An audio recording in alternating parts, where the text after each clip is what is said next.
Berjumpa lagi dengan saya, Effendi Tobing, dalam Boker Top Channel. Terima kasih untuk semua sahabat, saudara yang telah setia menyaksikan tayangan-tayangan video saya. Semoga itu bisa menjadi berkat. Apa kabar semua saudara? Doa dan harapan saya, kita semua ada dalam keadaan baik, meskipun situasi yang kita hadapi hari-hari ini belum membaik. Saya sangat yakin Tuhan akan memelihara anak-anaknya sesuai dengan janjinya. Hari ini saudara, kita akan bersama-sama merenungkan satu kebenaran firman Tuhan dalam program Sate Enak Saat Teduh Sejenak, yaitu satu bagian firman Tuhan yang saya ingin bagikan kepada kita dari Lukas pasal yang ke-11 ayat 5 sampai dengan ayat yang ke-13. Lukas 11 ayat 5 sampai dengan ayat yang ke-13. Demikian firman Tuhan.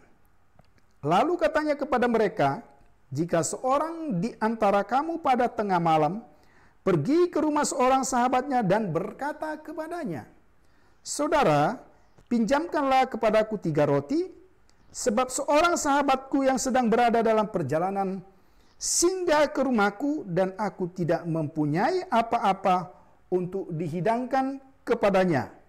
Masakan ia yang di dalam rumah itu akan menjawab, "Jangan mengganggu aku. Pintu sudah tertutup dan aku serta anak-anakku sudah tidur. Aku tidak dapat bangun dan memberikannya kepada saudara. Aku berkata kepadamu, sekalipun ia tidak mau bangun dan memberikannya kepadanya karena orang itu adalah sahabatnya. Namun, karena sikapnya yang tidak malu itu, ia akan bangun juga dan memberikan kepadanya apa yang diperlukannya. Oleh karena itu, aku berkata kepadamu, mintalah, maka akan diberikan kepadamu. Carilah, maka kamu akan mendapat. Ketuklah, maka pintu akan dibukakan bagimu. Karena setiap orang yang meminta menerima, dan setiap orang yang mencari mendapat, dan setiap orang yang mengetok baginya pintu dibukakan. Bapa manakah di antara kamu, jika anaknya minta ikan daripadanya, akan memberikan ular kepada anaknya itu ganti ikan? Atau jika minta telur, akan memberikan kepadanya kalajengking? Jadi, jika kamu yang jahat tahu memberi pemberian yang baik kepada anak-anakmu, apalagi Bapamu yang di surga, ia akan memberikan Roh Kudus kepada mereka yang meminta kepadanya. Dari bagian firman Tuhan ini, dalam program Sate Enak kali ini kita akan membahas dengan satu topik, berdoa dengan sikap tidak tahu malu. Bicara tentang doa, tentu ini sesuatu hal yang sangat mendasar. Satu pekerjaan, satu tugas, ya, yang senantiasa kita lakukan sebagai anak-anak Tuhan. Khususnya dengan situasi dan kondisi kita di tengah-tengah COVID-19 yang telah berlangsung hampir masuki tahun yang kedua hari ini. Kita membutuhkan pertolongan Tuhan, kita membutuhkan pemeliharaan Tuhan, kita membutuhkan campur tangan Tuhan sehingga kehidupan kita tetap berlangsung. Untuk itulah kita selalu membutuhkan doa kita yang terus-menerus kepada Tuhan. Ada banyak kali kita berkata, saya sudah berdoa, tetapi saya tidak mendapat jawaban dari Tuhan. Yakobus katakan apa? Kalau kita misalnya membaca di dalam kitab Yakobus, itu sangat jelas. Kalau kita misalnya baca Yakobus pasal 4 ayat 2 dan 3. Kita tidak menerima sesuatu. Alasan yang pertama dikatakan di sana, karena kita tidak berdoa. Dengan demikian saudara, doa itu begitu penting untuk menghubungkan kita sebagai sarana komunikasi kita yang intim dengan Bapa kita di surga. Yang kedua, kita tidak menerima sesuatu. Mungkin kita telah berdoa berhari-hari, berminggu, berbulan, bertahun, tapi kita tidak menerima sesuatu. Yakobus katakan karena kita salah berdoa.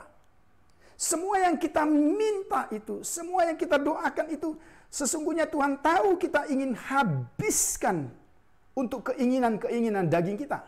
Makanya Tuhan tidak menjawab, karena Dia mengasihi kita. Doa.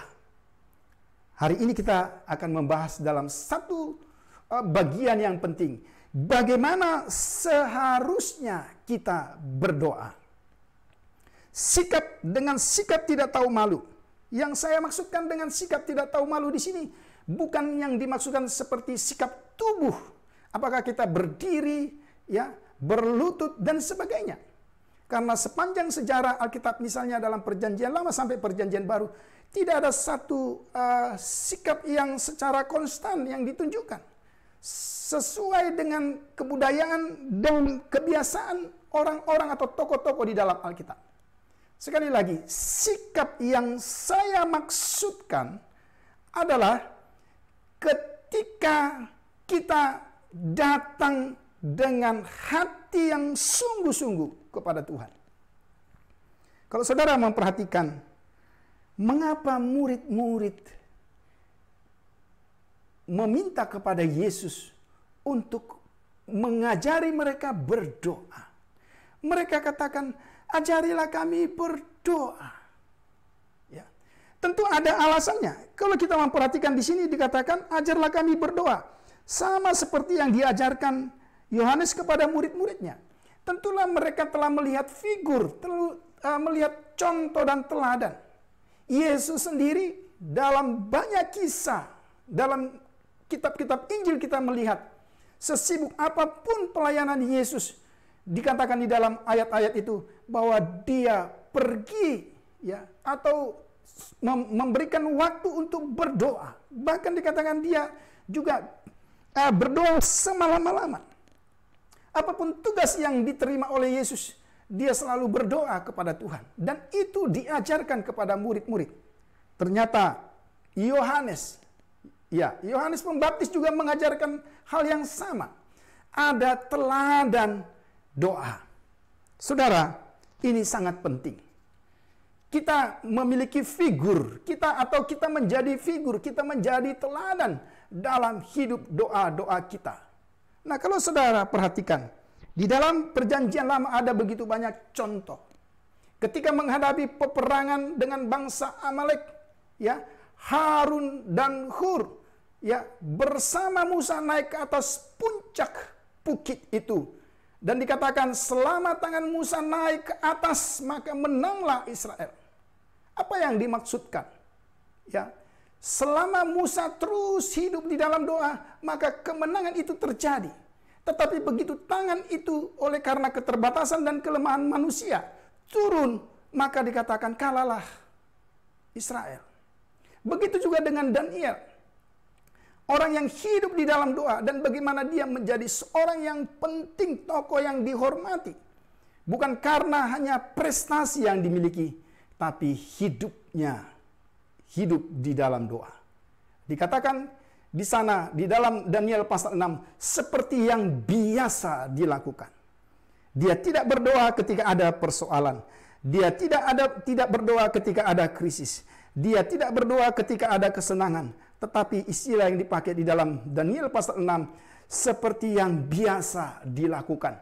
Doa itu menjadi gaya hidup dari seorang tokoh yang bernama Daniel. Dan kalau saudara kita teruskan, ada begitu banyak tokoh, ada begitu banyak pengalaman-pengalaman tokoh yang hidup di dalam doa yang begitu luar biasa. Di dalam Perjanjian Baru juga terjadi seperti itu. Saudara, sekarang kita akan melihat bagian yang saya sudah bacakan tadi.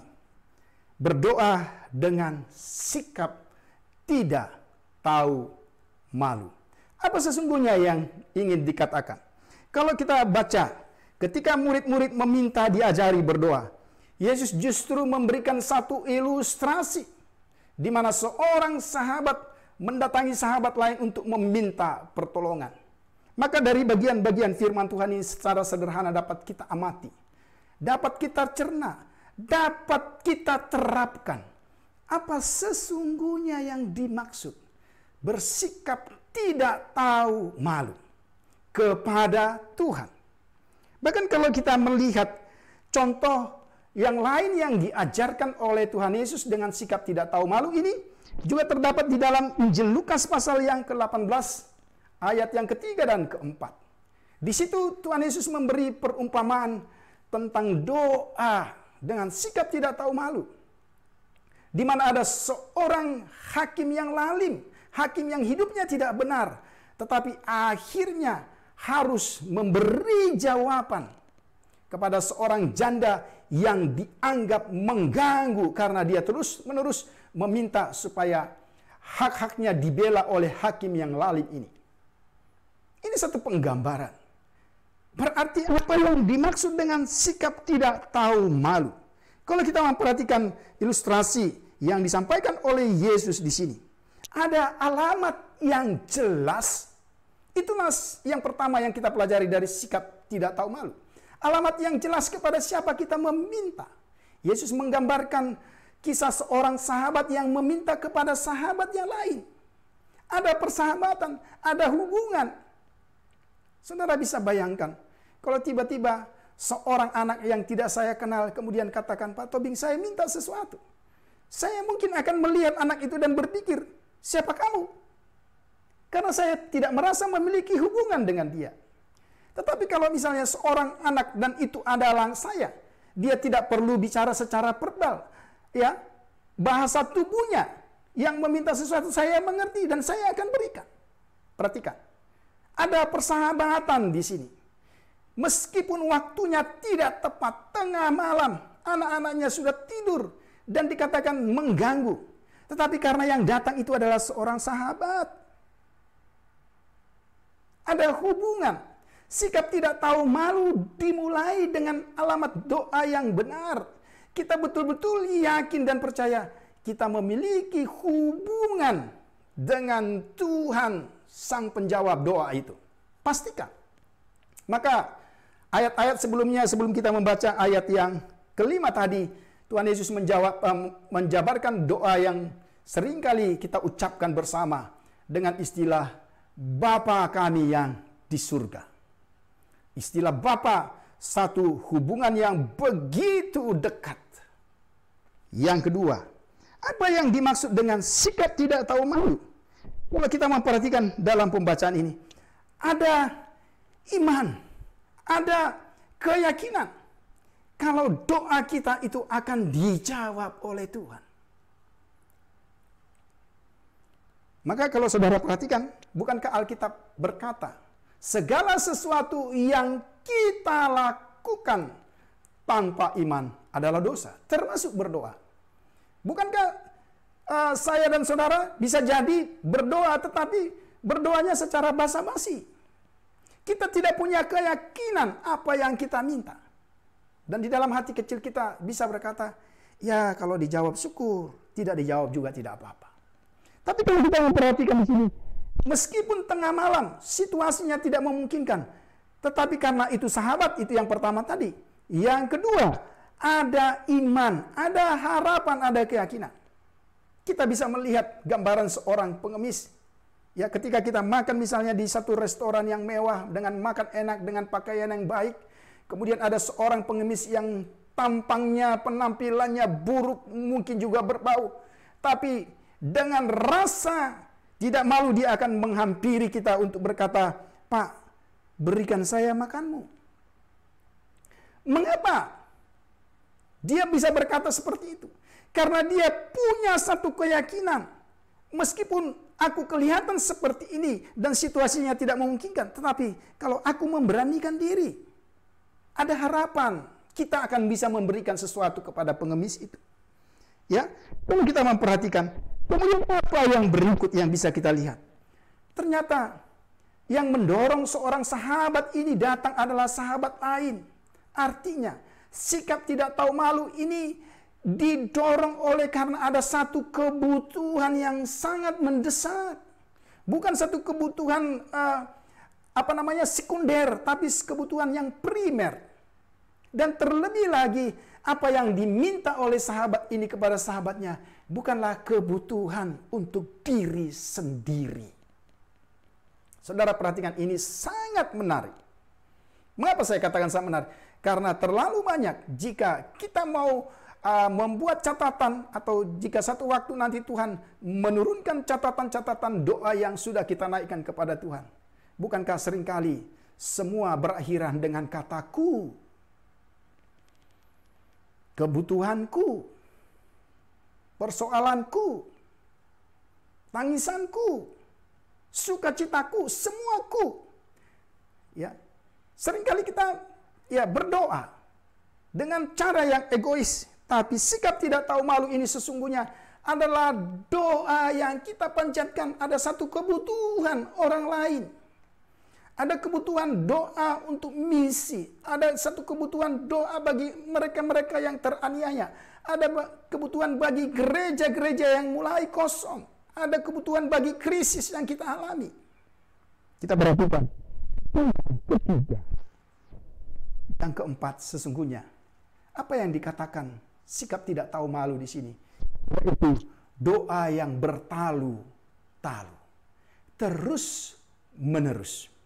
Kalau kita lihat gambaran yang dipakai oleh Tuhan Yesus dalam ayat-ayat berikutnya, dipakai istilah meminta. Minta. Berarti itu penuh, ya. Kita harus menempatkan diri kita sebagai orang yang lebih rendah. Kita merendahkan diri. Kemudian istilah yang berikut, mencari, mengetuk. Pernahkah saudara mendengar seorang mengetuk pintu hanya satu kali? Kalau dia hanya mengetuk pintu satu kali, itu namanya bukan mengetuk, tapi ketok. Mengetuk berarti terus-menerus. Mencari berarti satu usaha yang sungguh luar biasa. Dan saya kembali lagi pada ilustrasi seorang pengemis. Dia tidak pernah berhenti pada satu titik. Ketika dalam meja itu ada beberapa orang, dia akan pergi kepada orang yang satu. Yang satu tidak berikan, dia akan pergi kepada meja yang berikutnya, kepada meja yang berikutnya. Terus menerus, karena dengan usaha itulah dia punya keyakinan dia menerima sesuatu. Kalau saudara lihat bagian-bagian firman Tuhan ini sangat jelas. Berdoa dengan sikap tidak tahu malu. Yang pertama tadi, pastikan alamat doamu itu jelas. Pastikan bahwa engkau dengan Bapa saling mengenal. Pastikan bahwa engkau adalah anak. Seperti yang digambarkan dalam konteks ini seperti seorang sahabat. Yang kedua, saudara harus punya iman. Kalau saudara perhatikan, tanpa iman itu semua adalah kesia-siaan. Kemudian, pastikan bahwa sesuatu yang kau minta kepada Bapa bukan kau habiskan untuk keinginan, tetapi sesuatu yang genting, sesuatu yang penting untuk kepentingan banyak orang, untuk kepentingan pekerjaan Tuhan, untuk kepentingan gereja hamba-hamba Tuhan. Yang keempat, berarti berdoa dengan sikap tidak malu. Itu menunjukkan satu ketekunan. Saudara yang saya kasih dalam Tuhan Yesus Kristus, apa akibatnya jika kita berdoa dengan sikap tidak tahu malu? Kalau kita membaca mulai dari ayat 9 sampai dengan ayat yang ke-13, di sini sangat jelas Tuhan Yesus berkata bahwa setiap orang, sifatnya sangat pribadi. Tapi apa yang ingin saya katakan? Ternyata setiap orang yang meminta akan menerima. Ada jaminan. Percaya, ketika kita berdoa dengan sikap tidak tahu malu, dengan beberapa penjelasan yang saya katakan, maka kita akan menerima. Dikatakan, ya, Tuhan Yesus di sini memakai satu perbandingan. Jika Bapa duniawi bisa memberi sesuatu yang baik, bukankah lebih lagi Bapa surgawi kita akan memberi yang lebih terbaik lagi? Maka ada jaminan. Setiap orang yang mencari, setiap orang yang mengetok, pintunya, baginya pintu akan dibukakan. Nah, saudara perhatikan dalam bagian firman Tuhan ini. Dan yang berikut, apa yang menjadi hasil dari sikap doa yang tidak tahu malu? Tuhan akan memberikan, bukan hanya memberikan, tetapi Dia akan memberikan yang terbaik. Kita memperoleh pemberian yang terbesar, bukan hanya sekedar materi, bukan hanya sekedar kebutuhan, Tetapi yang terpenting dalam pembacaan ini, dia akan memberikan Roh Kudus kepada mereka yang meminta kepadanya. Ini jaminan yang terbesar. Sehingga kalau jaminan yang terbesar saja diberikan oleh Tuhan, maka saya sangat yakin jika kita sungguh-sungguh memiliki sikap hati yang tidak malu seperti yang digambarkan dalam pembacaan ini, maka saya yakin kita pun akan menerima segala kebaikan Tuhan di dalam hidup kita. Mari saudara, melalui bagian firman Tuhan ini, mari kita lihat kehidupan kita. Sekali lagi, kita berada di tengah-tengah satu situasi kritis. Semua kita mengalami tanpa kecuali. Khususnya kita sebagai anak-anak Tuhan. Tapi hari ini kita belajar bagaimana kita bisa menghadapi situasi ini ketika kita mau merendahkan diri dan kita berdoa. Dan kita belajar dari 4 hal yang diajarkan oleh bagian firman Tuhan ini kepada kita. Kita berdoa dengan sikap tidak tahu malu. Kiranya bagian firman Tuhan singkat ini bisa memberkati kita semua. Salam.